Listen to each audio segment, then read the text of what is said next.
some activities.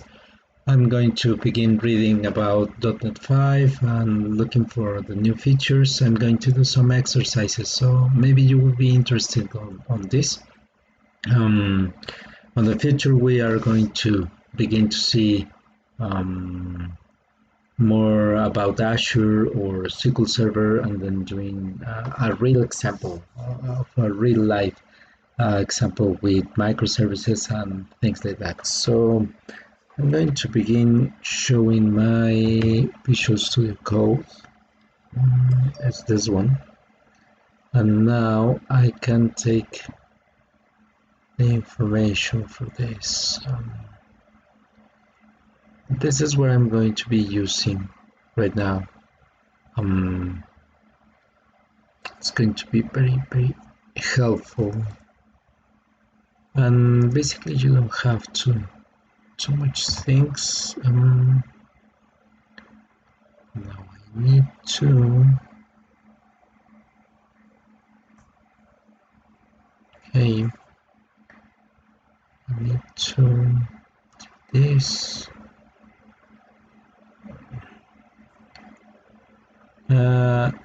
I'm reading some books from PactPop. I'm going to share you the information for this. Just 1, 2.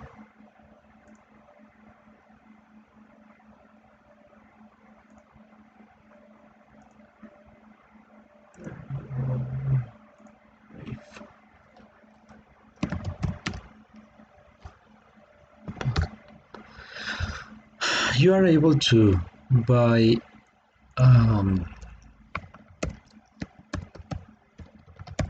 books on PactPop. They have a nice selection of them. I have learned about several topics on this, so right now I'm going to create a section for this.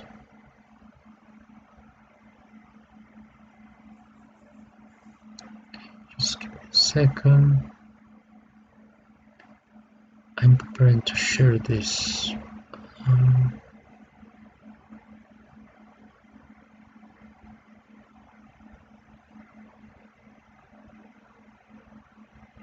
Let's see.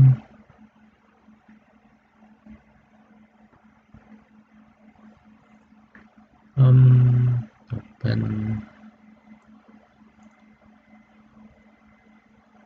Okay, I'm going to create.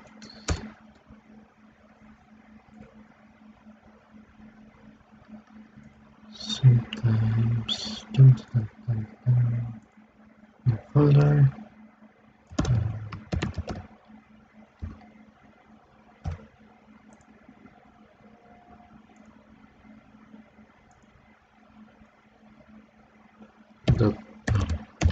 .5 exercises.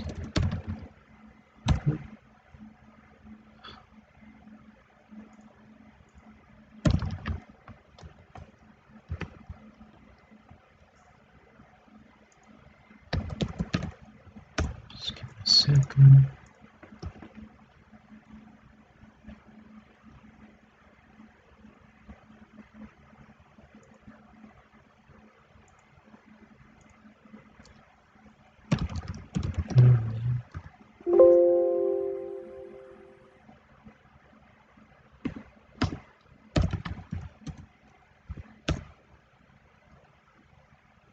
Okay.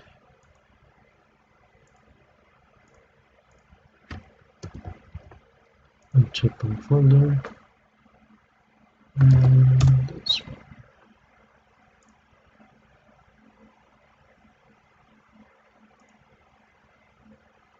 Okay. Let me. Okay. So I'm going to.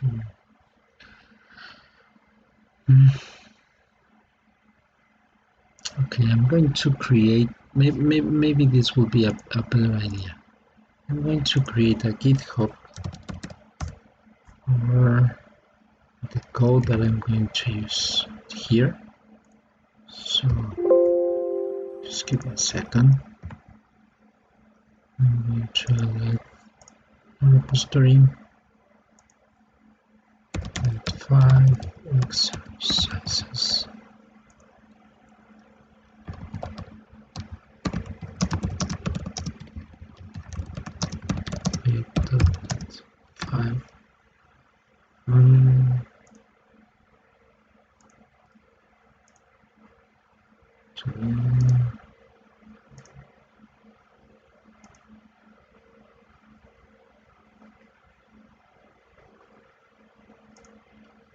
Okay, just give me a second.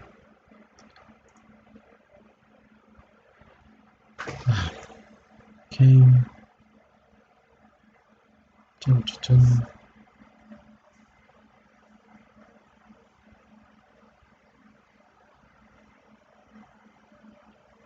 This.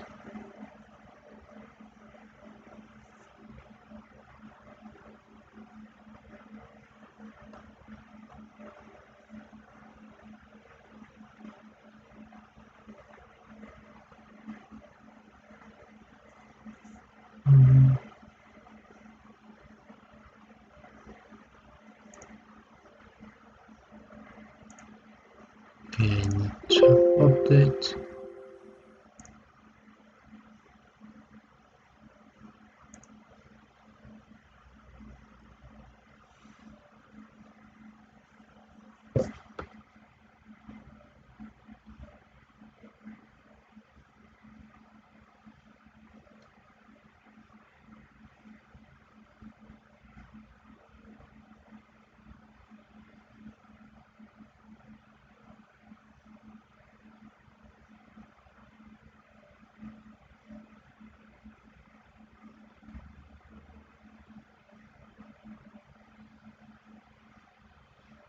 Okay.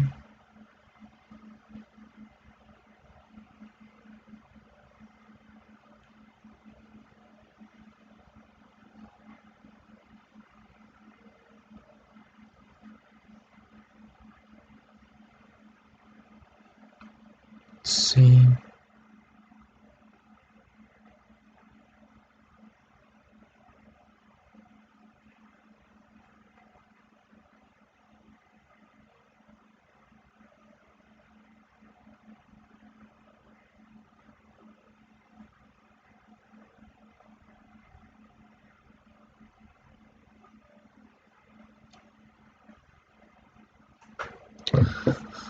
Okay.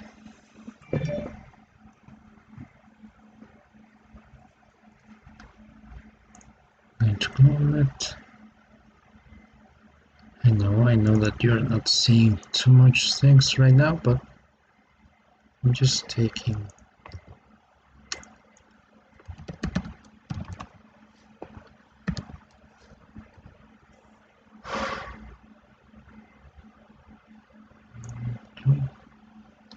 Just cloning so that you are able to get the information for this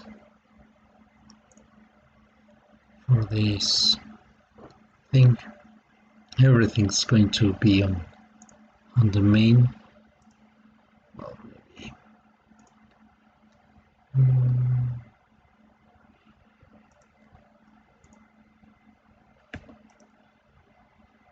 I'm going just to create left station. So create a new one. Okay. Checking out the branch.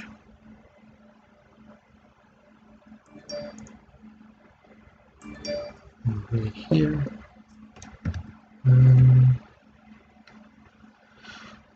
Now I got it. Now I have here the .NET exercises license to readme. Exercises. .NET 5. Now what we are going to do, we are going to create a new folder.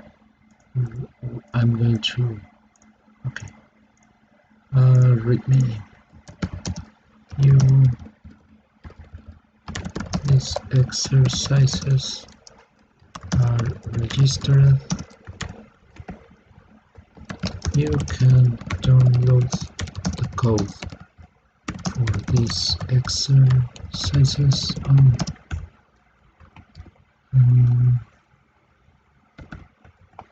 this is the address. Folder. And then we're going to begin with exercise 1. Okay. Now, these examples are created when reading. Now I'm going to share with you the name of the book. Count.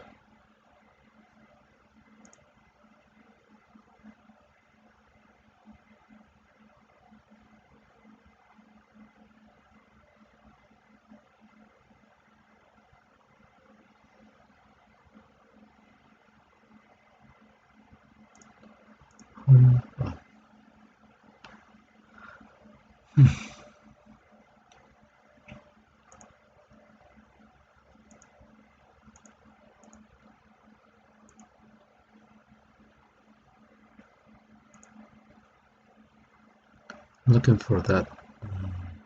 This is taking time. C# 9.5.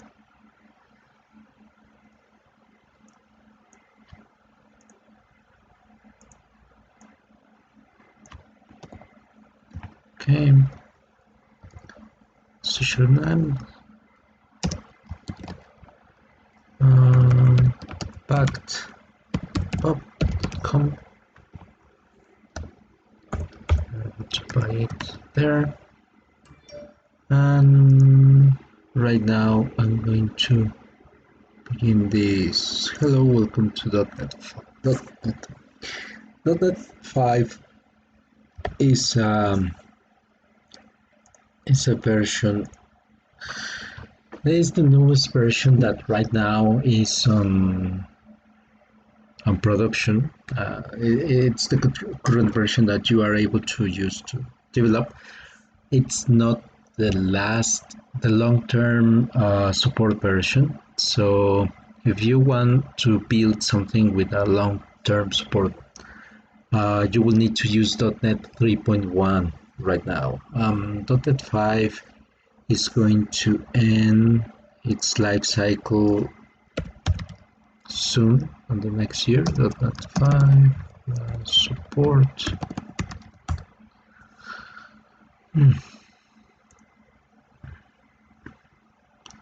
Yeah, it ends at 6 months after .NET 6 is released. This is going to be around May 2022. And .NET Core 3.1, its support ends at December 3, 2022. It's better. You're going to have a project. If you are going to develop a project on .NET, my recommendation is use .NET 5 and keep in mind that you are going to migrate the software to .NET 6 in the next 6 months after .NET 6 is released. Maybe you will need to take care about if there are some compatibility issues, or if you have issues when trying to do something. Try using or maybe accessing some things. If you don't if this is an issue, that in the next 6 months you are going to spend some time doing some upgrades, it's better to use .NET Core 3.1. At least with that one, you have more time. So this time is going to, yeah, you are going to be able to spend on other things and maybe wait for another something issues or some patches to be released up to December 2022. In the previous months, I performed migration from .NET Core 2.1. I was considering using .NET 5, but because this situation of the 6 months, I better perform to .NET Core 3.1. I think that the biggest change is on .NET Core 2.1 and the jump to 3.1, because even at that stage there were several upgrades. There were several changes on the language and on the libraries. So it was a huge step to migrate from one version to another version. Right now, I don't have a migration from 3.1 to 5, but I think that 5 is a really good version. It's going to be a version where you are able to keep the information, to keep your version, and the next step to .NET 6 is not going to be a biggest step. This is going to be maybe something more related to um, release release new functionalities or release the some functionalities that you already have on a faster way. So for this case, I'm going to begin reading that book and I'm going to do the examples. If you want to do something else, or if you want that I cover a special example or a special situation with .NET 5, I could take part of that. Just send me a message on the chat. Right now I'm going to begin with speaking C sharp. So C sharp, the beginning of the book, it's it talks about the language and how you are able to handle these parts. I'm going to just skip it. It's speaking C sharp, introduction, understanding the basics, and I think that you have to take a look if you want to get a deeper knowledge about this. But well,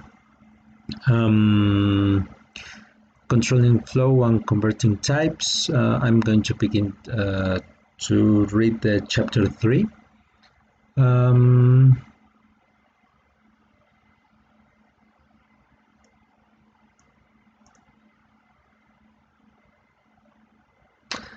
This related to operating on variables, understanding selection statements, understanding iteration statements, casting and converting between types, handling exceptions, and checking for overflow. Okay. Maybe you will need this packed pop. You will need this address on the chat. I'm going to send it to the chat. It sometimes takes me time.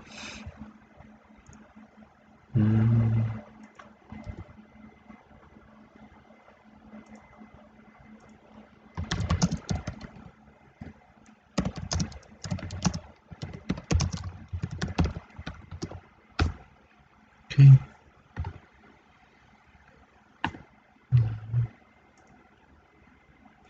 Operating on variables. Operators supply simple operations such as addition and multiplication to operands, such as variables and literal values. They usually return a new value that is the result of the operation that can be assigned to a variable. Most operators are binary, meaning that they work with two operands, and an operator is the basic type of the basic type of operation. I'm going to show you how to do this on .NET. So I'm going to open a console.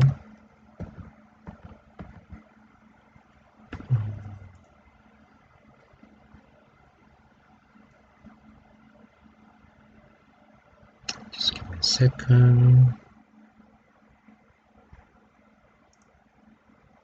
Here we have our console.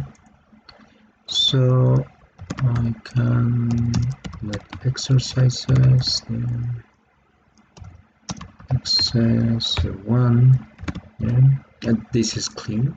So I'm going to create MD01 programs.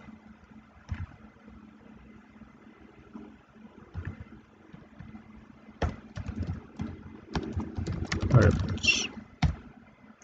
Yes, 01 operating variables there. Okay, and now I can create you .NET. Since .NET Core, you are able just to use the CLI, so you don't need to use a Visual Studio or a special IDE to create a new project. So for example, for this I can use you can use the command .NET, and this understands that you are going to do something with .NET Core or .NET 5. I'm going to create a new a new console project. So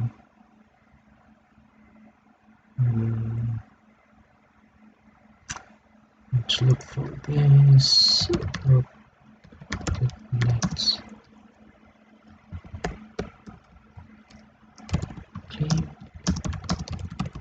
new console.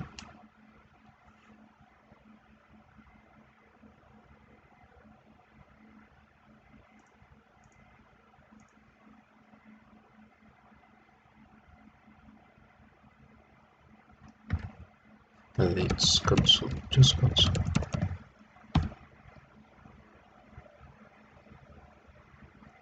And you're going to see how here we have now operands CS brush and program the object folder. Now we have more files. You are able to open this, and it's going to tell you, okay, this project is an output type of exe. The target framework is .NET 5. You don't need to specify the type of framework, but you can change it. And the root namespace is this one.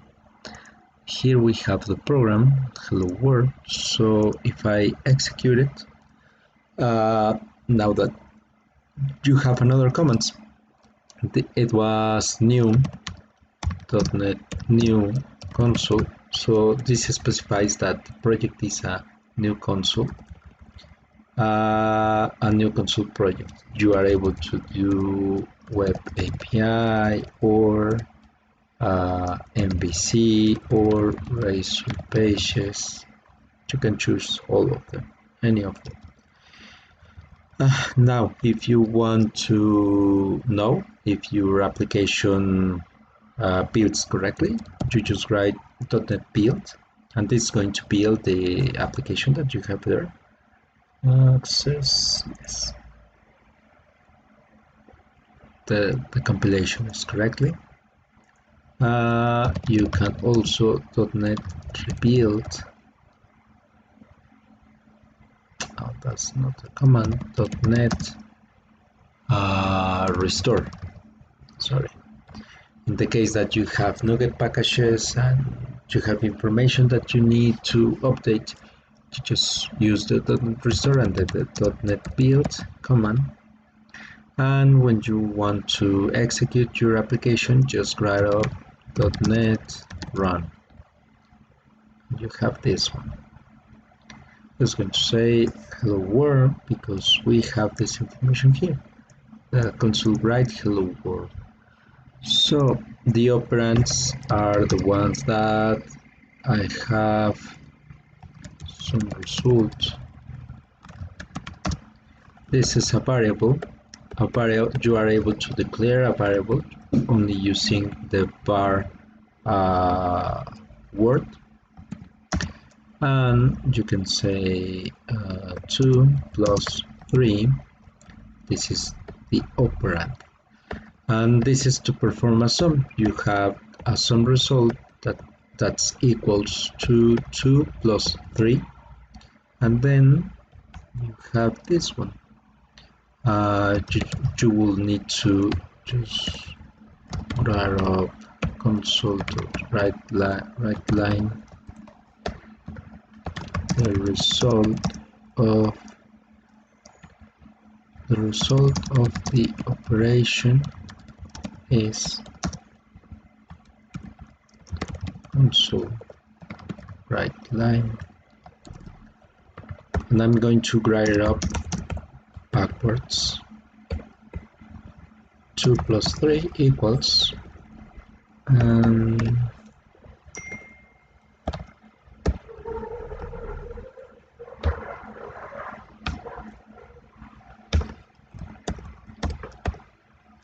sum result.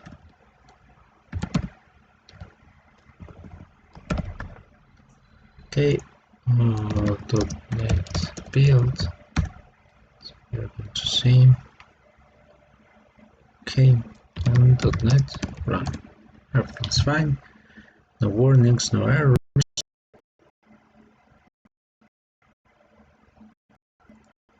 Now using result definition equals correct. So you have not previously that you were able to create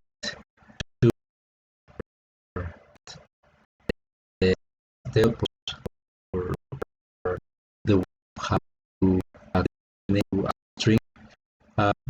Show you just close the quotes and then add a plus sign and then grab up your variable. So this right now is not longer needed. You're able to use this dollar sign and then between curly braces you add the variable that you want to grab up. This is a var. This is inferred by the compiler, and for this case it converts to struct system int 32, as you may see. What happens if I do on the other way? If I create var some result equals, and I write up 2 plus 3 equals, just write up 2 plus 3. Okay. If I write this thing in this way, then your var is not integer, now it's a string. And this is because var is a reserved word that will declare your variable and it's going to create it in the way that you want. You are not able to do, well, this is inferred by the compiler. You don't need to write, or you don't need to know. I know this sounds strange, but you don't need to know what kind of variable you are going to use. So it could be some result, and you have here, you know by this, writing this, that your variable some result is going to be is an integer variable, and you are able to just say later some result equals 2 plus 3, and that's it. On the other hand, if you do it in the same way for var, you are not able to do that. Var some result. I'm going to show you first this one, right? we have the some results. So .NET run, and you see the same result. .NET run. Okay. Here we are. Now, if I do it on the other way, var some result semicolon, then you have an error here. Issue is that you don't have about the compiler knows it's a do thing. So the operations that are performed here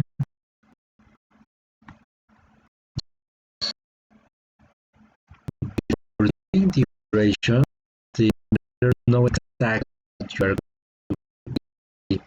are going to. This is the reason of the var. You have here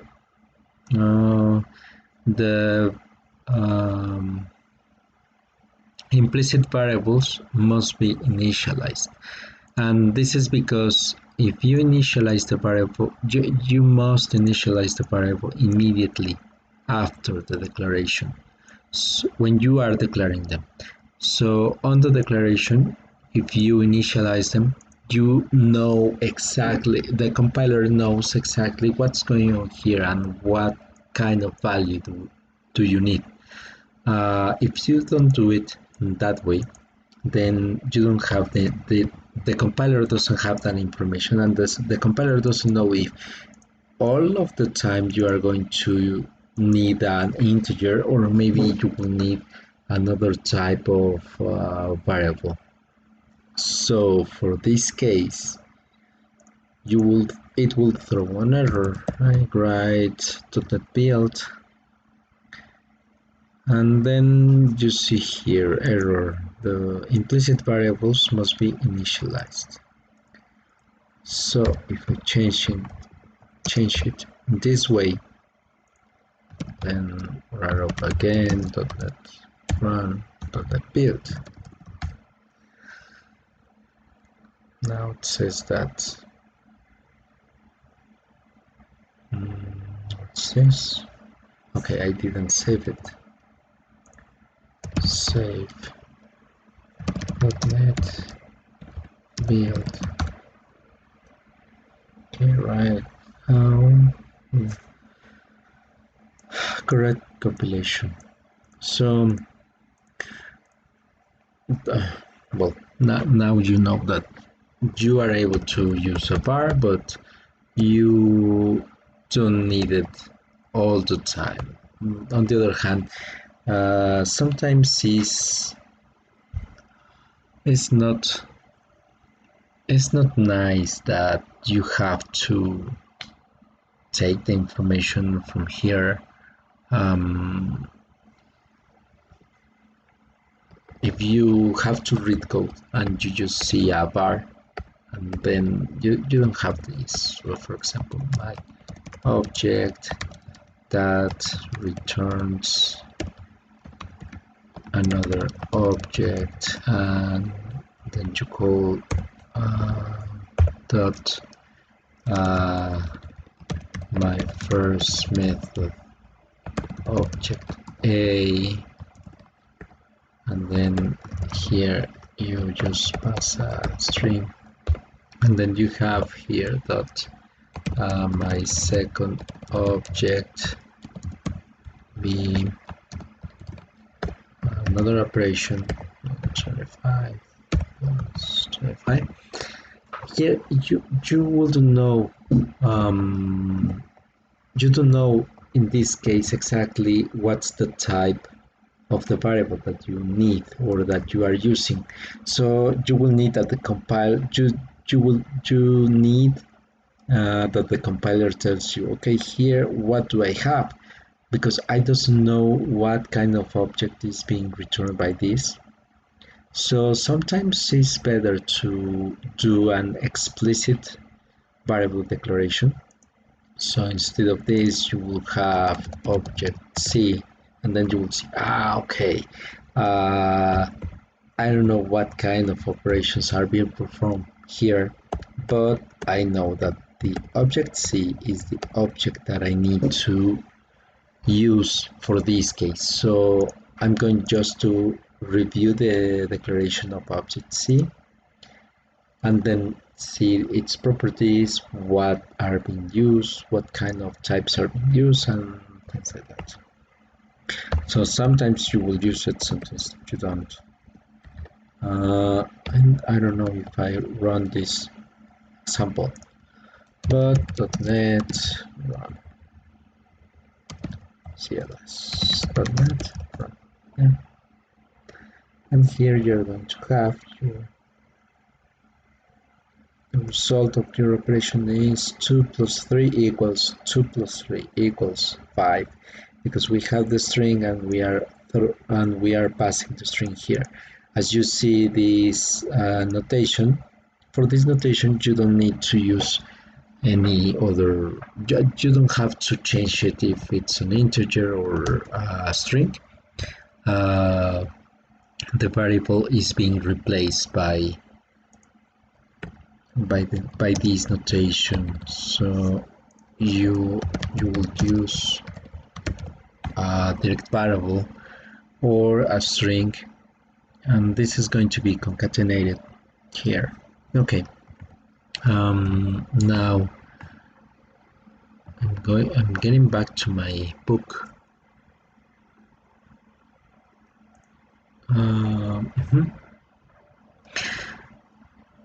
Now, okay, so the examples, we have operating on variables. So most operators are binary. It means that they need two operands, and this is the case for this. For you have a sum, maybe you have a multiplication, int operation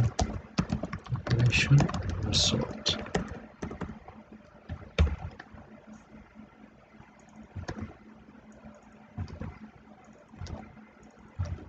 Okay, operation result. Here you have the multiplication, or it could be this one, 10 to 5, and the rest 10 less 5, 3 less 2,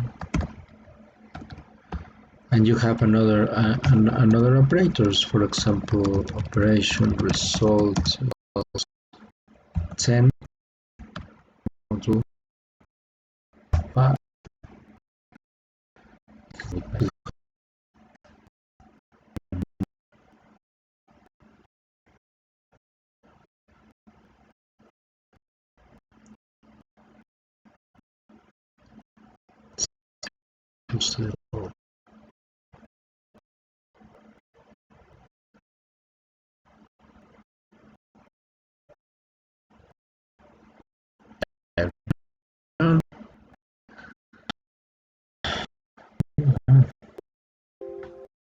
Windows not reopen.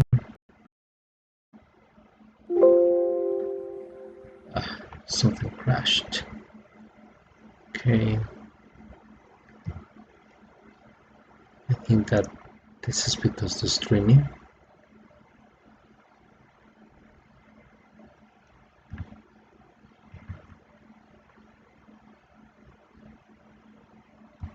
I don't know if you see it right now. Oh yeah. Yep. So we have another operations. This one is the module. This one is like the division. You have 10 between 5, and it's the same. You have 10 between 5, but this one returns the result of 10 between 5, it's 2. And this one returns the result if after you perform the division between two integers, the integer value is going to have some information. I mean, you have 10 between 5, 5 times, 2 times 5 is 10. So the result for the module is when you apply the information for when you apply the operation for this, you have a result. For this case is 2, because 2 times 5 is 10. But you perform a rest. You multiply 5. 2 times 5 is 10, and then you have this other 10. So it's 10 less 10 equals 0. That 0 is the result for the module. If you will have, for example, I'm going to write up another line, console write line, the value of the other operation. So here we have operation result. And for this case, this is going to be 0 because you have an exact division. There, exercises there, exercise 1 there, 1 there. Okay, so here I'm going to let it run. Here you have the operation of the value of the other operation is 0. So if I change and instead 5 I use 3, then you will have run a different value. You will have 1, and 1 is because 3 times 3 equals 9. 9 is not bigger than 10, but that's the max amount that you are able to get multiplying 3. And then 10 less 9 is 1. If I change it, maybe a bigger operation, well, a bigger number, 25, 4. I think that 4 for this is going to be the same. It's going to be 1. .NET run. I didn't save it. .NET run. But if I change it to 26, then we are going to have 2, because 6 times 4 is 24, and I have the 26. So for this case, now the result for the module is 2.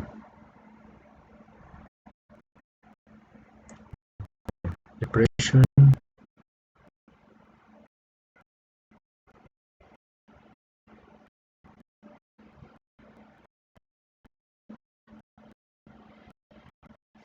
Okay, I show you again. Okay.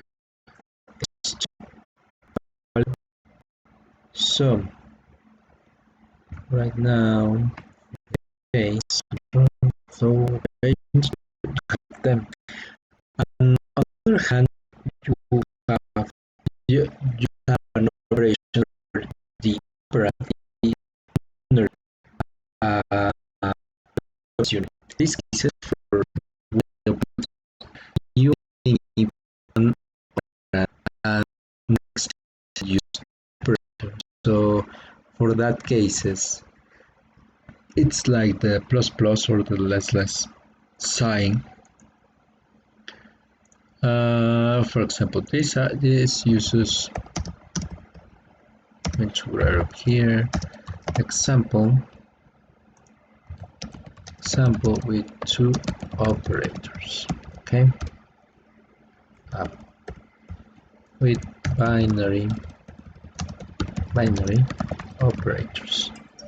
And now I have Eric operation result equals 26 plus plus, and this is an example with unary operators.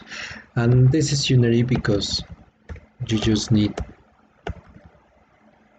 only one variable. This case is not exactly what I want. I'm going to change it to an int, to a cast, because I need a variable. The operator can be used by a variable. So I have here some result is an int. I'm going to change this just to be explicit. Sometimes it's hard to me read all bars.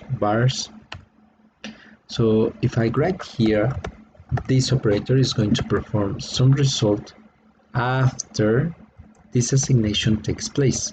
So for this case, the operation result is going to be this one. I'm going to left these lines here so that if you want to execute examples, it's okay to you. So I'm going to console right line value of variables value, okay, values here.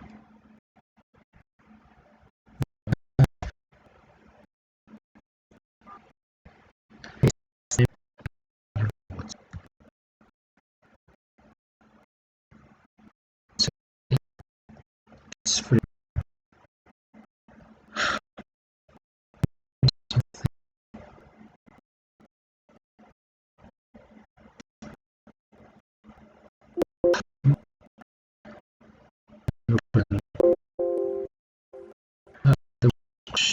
We're sorry for this, we can reopen.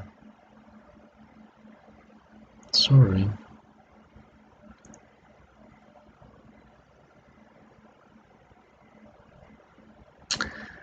This one you want that something works well. Okay. Now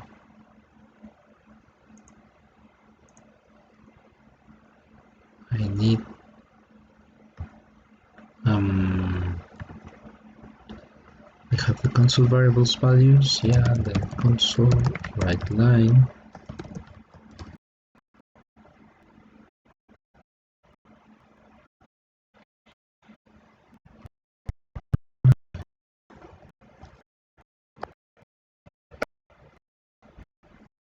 clip. Never really shows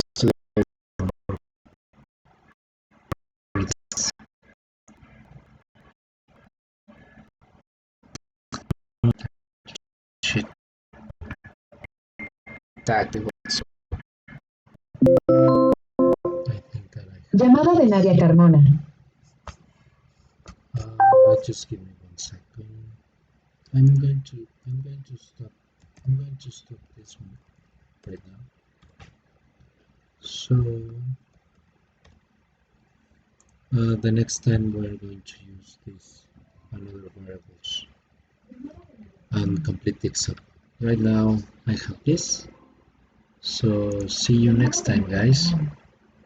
There's well, let's see, the next Tuesday I'm going to continue with these examples and validate what's going on. Okay, see ya.